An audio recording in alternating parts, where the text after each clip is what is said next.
China's three-child policy was meant to reverse declining birth, but as our interviewee, a grassroots family planning official, reveals, pronatalism is failing, not because of policy restrictions, but because the state underestimated a critical shift.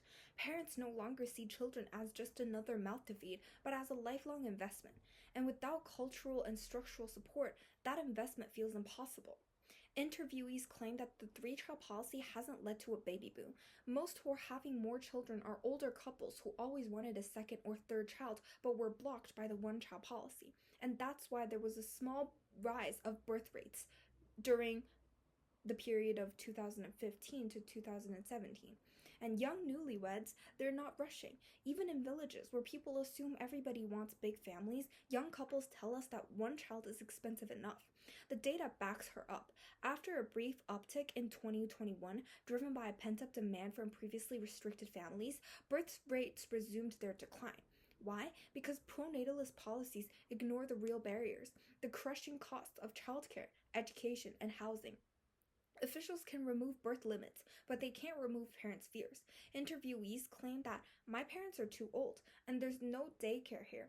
Me or my wife would just have to quit working, and none of us want that. Local officials say that parents today don't just want children, they want children who will succeed, and that means tutoring, healthcare, education opportunities. If the government wants more babies, it needs to make raising them more feasible. The era where children needed just food and clothes is over. Today, parents face a competitive ecosystem where a child's future depends on universal access to quality daycare, which is currently only covering 5% of rural children in China, after-school programs for dual-income families.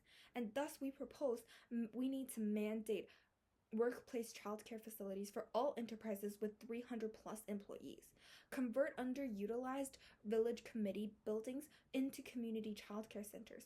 Train retired teachers as part-time tutors in rural areas. And we also propose the baby bonus, slightly altered from the Singaporean baby bonus.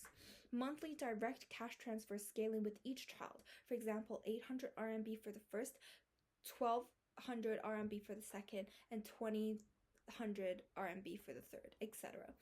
Payments continue to rise until the child reaches middle school. Bonus 15% supplement for single-child household families to maintain policy neutrality.